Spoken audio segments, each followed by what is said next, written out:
जी, अस्सलाम वालेकुम। हम अपने एब्जॉर्प्शन मार्जिन कॉस्टिंग के लेक्चर सीरीज़ को मज़ीद आगे बढ़ाते हैं और एक न्यूमेरिकल क्वेश्चन जो है वो मैं आपके साथ शेयर करता हूँ। JS Enterprises produces and sells a single product. Following budgeted information is related to the product for first 3 month. पहले 3 महीने का जो डाटा वो हमारे पास मौजूद है। May, June and July units produced 6,000, 5,000 and 7,000 and budgeted production तीनों महीने में 6,000 है।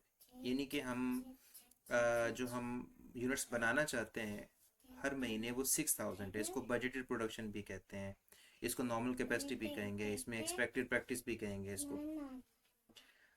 अच्छा, इनमें जो हर महीने की सेल है वो 5,500, 5,300 एंड 7,000। हमारे पास जो डाटा कॉस्ट के हवाले से है वो direct material, direct labour, variable per unit हमारे पास गिवन है। फिक्स प्रोडक्शन ओवरहेड वो 30,000 है। वेरिएबल सेलिंग जितनी सेल होगी उसका 20% है। Fix production and administration cost हमारे पास 25,000 है। सेलिंग प्राइस 60 रुपये में हम इसको सेल करेंगे और हमें जो रिक्वायरमेंट है वो मार्जिनल कॉस्टिंग, एब्जॉर्प्शन कॉस्टिंग के तहत इनकम स्टेटमेंट बनानी है और साथ ही रिकन्सिलिएशन स्टेटमेंट हम इसको बनाएंगे। तो मैं एब्जॉर्प्शन के साथ पहले सॉल्व करता हूँ। आपने काम ये करना है कि जब भी आप इस न्यूमेरिकल क्वेश्चन को सॉल्व करें ना, तो सबसे पहला काम जो है वो यूनिट कॉस्ट कैलकुलेट कर लें। जी, जैसे कि जो डायरेक्ट मटेरियल है मेरे पास 18 रुपये की कॉस्ट है, 11 रुपये लेबर की कॉस्ट है, 6 रुपये जो है वो वेरिएबल ओवरहेड है। और एब्जॉर्प्शन कॉस्टिंग में direct material, direct labour, variable overhead के अलावा फिक्स प्रोडक्शन ओवरहेड भी यूनिट कॉस्ट का हिस्सा बनते हैं। तो हमारे पास जो फिक्स प्रोडक्शन ओवरहेड कॉस्ट है वो पर यूनिट नहीं है, 30,000 रुपीज़ उसकी कॉस्ट बनती है। तो अब हम इसको कन्वर्ट कर लेते हैं पर यूनिट में। उसके लिए हमारे पास फार्मूला है fixed F H applied rate which is equal to budgeted fix F H जो कि हमारा 30,000 है। इसको हम डिवाइड करेंगे बजटेड कैपेसिटी के साथ, जितने यूनिट्स हम बनाना चाहते हैं वो है 6,000। इनको जब डिवाइड करते हैं तो फिर आंसर हमारा आता है 5 रुपीज़ पर यूनिट। जी, इसको वहाँ पर ले जाता हूँ मैं, 5 है। जी, इसका टोटल कर लेते हैं कितना बनता है, जो कि 40 रुपीज़ बनता है, 40 रुपीज़ पर यूनिट। सबसे पहला काम हमारा ये होगा कि हम यूनिट रेट कैलकुलेट कर लेंगे। अब यहाँ पे ना एक मशवरतन मैं आपको बात बताना चाहूँगा। जैसे आपने फिक्स का रेट कैलकुलेट कर लिया ना, अब फॉरन अप्लाइड एफओच भी कैलकुलेट कर लें। अप्लाइड फिक्स एफओच का फार्मूला होता है अप्लाइड रेट जो कि हमारा 5 रुपीज़ है, मल्टीप्लाई कर देंगे एक्चुअल कैपेसिटी के साथ, एक्चुअल यूनिट्स के साथ जो कि बने हैं। जैसे कि आप ये देखें, मई के महीने में मैं रेफरेंस के तौर पर 2 मंथ को सॉल्व कर रहा हूँ, डाटा यहाँ पे 3 मंथ का है। आप प्रैक्टिस के लिए 3 करना चाहें तो कोई मसला नहीं, आप कर लीजिएगा।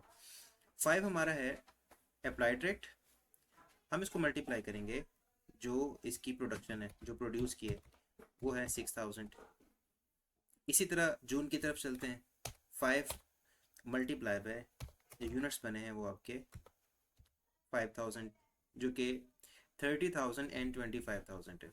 अब ये वाली वर्किंग आप क्यों कर रहे हैं, सिर्फ ये इस चीज़ को जज करने के लिए आया कि क्वेश्चन में अंडर ये ओवर अप्लाइड तो नहीं है, अगर है तो हम उसको सॉल्व कर लें। अब हमारा ये अप्लाइड एफ हो गया। अंडर ये ओवर अप्लाइड के लिए अप्लाइड एफ को एक्चुअल फिक्स एफ के साथ कंपेयर करते हैं। अब इस क्वेश्चन में ना इस नाम के साथ फिक्स एफ नहीं गिवन है कि actual fixed F is this, नहीं, उसमें ना फिक्स ये हमारे पास अमाउंट मौजूद है। तो जब क्वेश्चन में एक्चुअल फिक्स एफ नहीं होता तो जो बजटेड फिक्स एफ है उसी को हम कंसिडर कर लेते हैं कि वो ही हमारा एक्चुअल फिक्स एफ है। यानी कि जो हमारा बजटेड फिक्स एफ 30,000 है ये ही हमारा एक्चुअल भी कहलाएगा। इसको लिख लें और इनका डिफरेंस भी देख लें कि वो क्या आता है। अप्लाइड में से माइनस कर दें एक्चुअल को तो ये हमारा अंडर ये ओवर अप्लाइड आ जाता है। पहले में देखिए 30,000 अप्लाइड है, एक्चुअल भी उतना ही है, no under no over applied. लेकिन जून के महीने में अगर आप गौर करें तो 25,000 हमारा अप्लाइड है, लिखा हुआ है। असल में जो कॉस्ट है वो 30,000 है, यानी हमारा अप्लाइड कम है, इसको अंडर अप्लाइड कहते हैं। ओवर या अंडर, इनको हम साथ ही कंप्लीट यहाँ पे कैलकुलेट कर लें, ये हमें हेल्प करेगा सीजीएस की कैलकुलेशन में। चलें, हमने क्या किया, पहले रेट कैलकुलेट किया, उसके बाद अंडर ओवर अप्लाइड को कैलकुलेट कर लिया। अब जो तीसरा काम हमारा होगा वो है कि हमने यहाँ पर कैलकुलेशन कर लेनी है अपने सीजीएस की। अब हमारे इस क्वेश्चन में जो हमारा पर यूनिट कॉस्ट है वो 40 है, एब्जॉर्प्शन के तहत 40 है। अब ये 40 का रोल क्या है, ये 40 यूनिट से मल्टीप्लाई होगा। ओपनिंग यूनिट्स की वैल्यू मालूम करनी हो तो ओपनिंग यूनिट्स को 40 से मल्टीप्लाई करेंगे, हमें क्लोजिंग यूनिट्स की वैल्यू चाहिए हो तो फिर 40 से मल्टीप्लाई करेंगे। यानी कि ये पर यूनिट कॉस्ट हमें हेल्प कर रहा होगा इस चीज़ को कैलकुलेट करने में कि यूनिट्स की वैल्यूज़ क्या बनती हैं रुपीज़ में। चलें सॉल्व करते हैं, सीरीज की तरफ चलते हैं। सबसे पहला है ओपनिंग स्टॉक। क्वेश्चन में ना फर्स्ट मंथ में कोई डाटा गिवन नहीं था ओपनिंग, तो ये फिर जीरो होगा। Cost of units manufactured, unit cost हमारा 40 है और जो यूनिट्स प्रोड्यूस्ड हुए हैं वो 6,000 है। अब इन दोनों को ऐड कर लें, ओपनिंग और कॉस्ट ऑफ यूनिट्स प्रोड्यूस्ड जब दोनों ऐड होते हैं तो आने वाला जो आंसर है वो हमारा cost of goods available for sale होता है। लेस क्लोजिंग, अब देखें कि 6,000 प्रोड्यूस किए और 6,000 हमने इनमें से सेल किया 5,500, तो जो बाकी का 500 है वो हमारा क्लोजिंग स्टॉक होगा। तो ये 500 यूनिट्स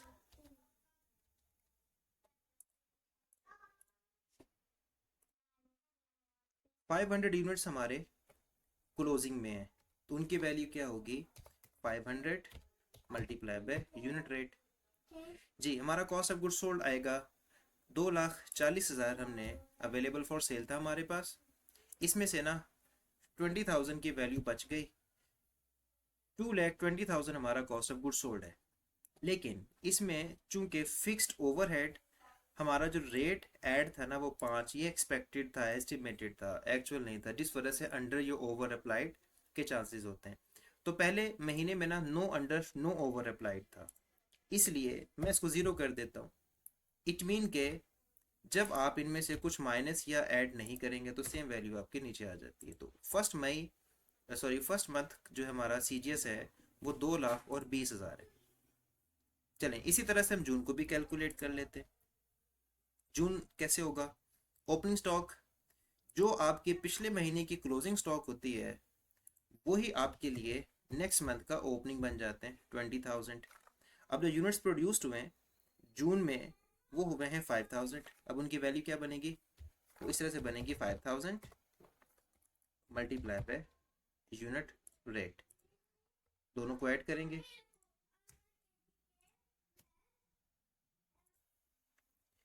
अब क्लोजिंग स्टॉक की वैल्यू, हम जून के महीने में 6,000 प्रोड्यूस कर रहे हैं, सॉरी 5,000 प्रोड्यूस कर रहे हैं और 5,300 हम सेल कर रहे हैं, 6,000। अब क्लोजिंग स्टॉक की वैल्यू कैलकुलेट कर लेते हैं। देखें कुछ बच्चे यहाँ पे मिस्टेक क्यों करते हैं, वो ये देखते हैं कि जून के महीने में हम लोगों ने 6,000 यूनिट्स प्रोड्यूस करने थे, हमने प्रोड्यूस किए हैं 5,000 और हमने बेच दिया है 5,300। भाई ये तो हम जितना प्रोड्यूस कर रहे हैं हम उससे ज़्यादा सेल कर रहे हैं, तो यहाँ पे तो क्लोजिंग यूनिट्स है नहीं, तो वो क्लोजिंग को ज़ीरो कर देते हैं। नहीं, आपने ऐसा नहीं करना, आप क्या करें, आप यूनिट्स लिखें, इस तरतीब में आप उसको सॉल्व कर लें। फॉर एग्ज़ाम्पल अगर मैं मई को पहले फिल करूं तो मई में 0 यूनिट्स थे, हमने जो यूनिट्स प्रोड्यूस्ड किए वो 6,000 थे और जो हमने बेचे हैं इनमें से वो 5,500 है।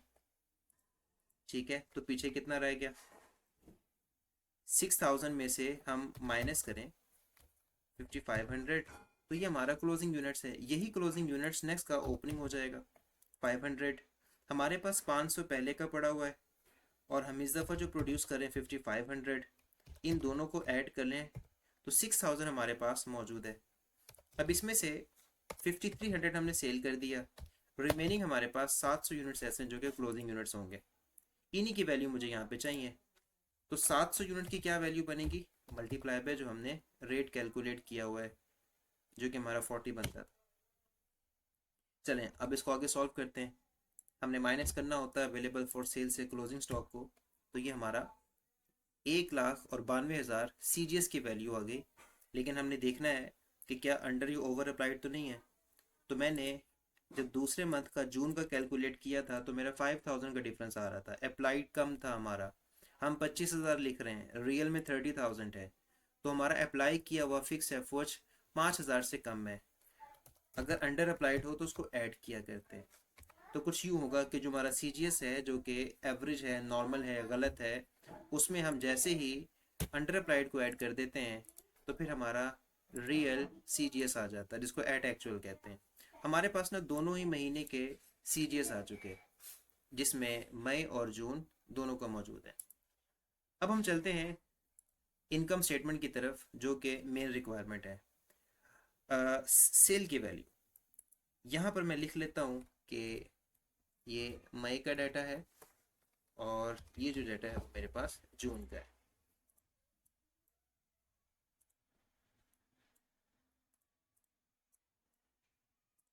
जी, सेल मई हम सेल कर रहे हैं 5500 यूनिट्स, और एक की जो सेल प्राइस है वो 60 है। ये हमारे पास मई की सेल आ गई। अब CGS की बारी है। मई की जो CGS है वो मैंने यहाँ पे कैलकुलेट की थी, ये ऊपर आ जाएगा। जब आप सेल में से माइनस कर दें अपने CGS को तो आने वाला आंसर आपका ग्रॉस प्रॉफिट कहलाता है। अब ग्रॉस प्रॉफिट में से अब आपने इन एक्सपेंस को माइनस करना होता है, एडमिन को, मार्केटिंग को, अगर वेरिएबल है, फिक्स है, उनके डिवीजन है, उसके अकॉर्डिंग कर देंगे। क्वेश्चन की तरफ चलते हैं। हमारे पास variable selling and admin cost जो है वो गिवन है, वो 20% ऑफ सेल है। अब ना इस क्वेश्चन में एडमिन और मार्केटिंग एंड सेलिंग दोनों कंबाइन गिवन है, कि दोनों को कंबाइन ही माइनस कर देता हूँ। यानी कि एक वेरिएबल सेलिंग है और दूसरा fix production and admin cost है। चले मैं इसको चेंज कर लेता हूँ, जो कि इस तरह से है कि हमारा जो वेरिएबल सेलिंग एंड एडमिन है वो 20% ऑफ सेल है। तो अब वो कितना बनेगा, ये हमारी सेल है, उसका 20%। तो वो हम करके देखते हैं कितना बनता है। जितनी मेरी सेल होगी उसका 20%, और जो फिक्स्ड एडमिन कॉस्ट है वो है 25,000। जी, अब नेट इनकम को मालूम करने के लिए सेल में से माइनस कर दूंगा, सॉरी ग्रॉस प्रॉफिट में से मैं माइनस कर दूंगा सारे पीरियड कॉस्ट। तो ये मेरा बन जाता है 44,000। मेरा 44,000 जो है वो यहाँ का नेट इनकम है। 1,10,000 में से मैंने माइनस किया इन दोनों को। तो यूँ मेरा एक महीने का इनकम स्टेटमेंट मैं बना चुका हूँ। अब चलता हूँ जून की तरफ। बिल्कुल सिंपल है। जून की सेल हम देखते हैं कितनी है। 5300 units sold at the rate of 60। CGS हमने पहले से कैलकुलेट किया हुआ था, वो ये था 1,97,000। उसको यहाँ ले आते हैं। हमारा ग्रॉस प्रॉफिट 1,21,000 है। अच्छा जी, अब बारी है रिपोर्ट करने की सेलिंग एंड एडमिन कॉस्ट। जो वेरिएबल है उसने कहा था 20% ऑफ सेल है। जून की जो सेल है वो 3,18,000, इसका 20% 63,600 बन जाता है। और फिक्स एक्सपेंस उसने बताया था हर महीने की 25,000 है, तो वो इधर आ जाएगा। अब हमें नेट इनकम चाहिए, बिल्कुल पहले की तरह मैं माइनस कर दूंगा ग्रॉस प्रॉफिट में से इन दोनों को। तो मेरा प्रॉफिट आ जाता है 32,400, 32,400। ये मेरा एब्जॉर्प्शन के तहत क्वेश्चन सॉल्व है। अब इसी क्वेश्चन को सॉल्व करते हैं मार्जिनल कॉस्टिंग के तहत, जिसको वेरिएबल कॉस्टिंग भी कहते हैं। अगेन सबसे पहला काम ये होगा कि हम पर यूनिट कॉस्ट को कैलकुलेट करेंगे। मार्जिनल कॉस्टिंग में डायरेक्ट मटेरियल यूनिट कॉस्ट का हिस्सा बना करते हैं, डायरेक्ट लेबर को भी इसका हिस्सा बनाते हैं, वेरिएबल ओवरहेड को भी हम यूनिट कॉस्ट का हिस्सा बनाते हैं। लेकिन जो फिक्स ओवरहेड है वो यूनिट कॉस्ट का हिस्सा नहीं बनता। यानी कि यहाँ पे 35 कंसिडर होगा पर यूनिट कॉस्ट। पहला काम ये हो गया। दूसरा, आप CGS की तरफ आ जाए। सीजीएस को हम किस तरह से कैलकुलेट करेंगे, बिल्कुल उसी तरह से करेंगे कैलकुलेट जिस तरह से एब्जॉर्प्शन में किया था। चलें, ओपनिंग स्टॉक 0 है, कॉस्ट ऑफ यूनिट्स प्रोड्यूस्ड जो हमने प्रोडक्शन की है वो 6000 है, मल्टीप्लाई बाय जो हमारा यूनिट रेट है। जी, जब इन दोनों को ऐड करेंगे तो जो हमारा आंसर आएगा वो अवेलेबल फॉर सेल कहलाता है, जो कि 2,10,000 है। क्लोजिंग स्टॉक हम 6000 प्रोड्यूस कर रहे हैं और 5500 हमने सेल किया। 6000 हमने प्रोड्यूस किया, 5500 सेल कर चुके। हमारा जो क्लोजिंग यूनिट्स है वो है 500। इसको मल्टीप्लाई करेंगे, जो यूनिट कॉस्ट हमारा है जी सीजीएस के लिए माइनस होगा क्लोजिंग स्टॉक, 1,92,500 हमारा सीजीएस की वैल्यू आ जाएगी। चलिए इसी तरह से हम करते हैं नेक्स्ट को भी। जो क्लोजिंग स्टॉक की वैल्यू होती है वो नेक्स्ट मंथ में ओपनिंग बन जाती है। जून के महीने में जो हमारी प्रोडक्शन है वो 5000 है, multiply by unit cost rate, दोनों को ऐड करेंगे, माइनस करेंगे क्लोजिंग यूनिट्स को। जैसे मैंने पहले भी कैलकुलेट किया था क्लोजिंग यूनिट्स, वो कितने थे, 700 यूनिट्स थे, यहाँ भी वही रहेंगे।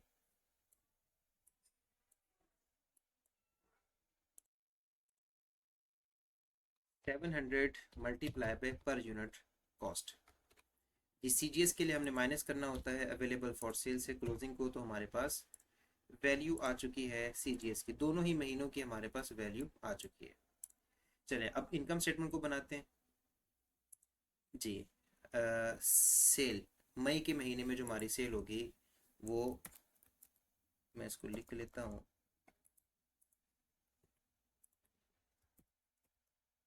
This is May and June. आप ऐसा भी कर सकते हैं, चूंकि आपने पहले से इसको ड्रॉ किया हुआ है एब्जॉर्प्शन कॉस्टिंग में, तो आप एज इट इज़ वहाँ से सेल की वैल्यू को यहाँ पे कॉपी पेस्ट भी कर सकते हैं। लेकिन मैं यहाँ पर मल्टीप्लाई कर देता हूँ। 5500 यूनिट्स हमने सेल किए और 60 रुपीज़ में सेल कर रहे हैं। और अगर जून की मैं आपसे बात करूँ, 5300 यूनिट्स सोल्ड हुए और 60 रुपये के मुताबिक सेल हुए। हमारे पास दोनों की सेल आ चुकी है। सीजीएस की तरफ बढ़ते हैं। ये दोनों वैल्यूज हमारे पास थी, दोनों ही महीनों की सीजीएस, इसको यहाँ पे कॉपी पेस्ट कर लेते हैं।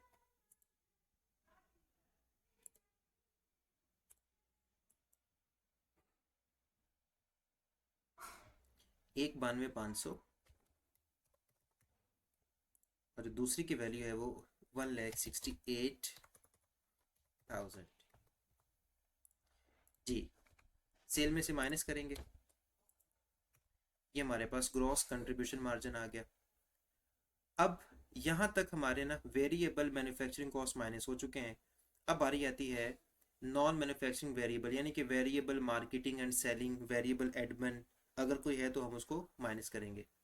तो इस क्वेश्चन में मार्केटिंग और एडमिन जो है वो दोनों कंबाइन बताया गया है और कुछ में वो सेपरेट बताता है, तो जैसे डाटा गिवन होगा उस तरह से माइनस करेंगे। तो मैं यहाँ पर ही लिख देता हूँ, वेरिएबल के बारे में वो बताता है कि जितनी सेल होगी उसका 20% है। ठीक है, लिख देते हैं उसको।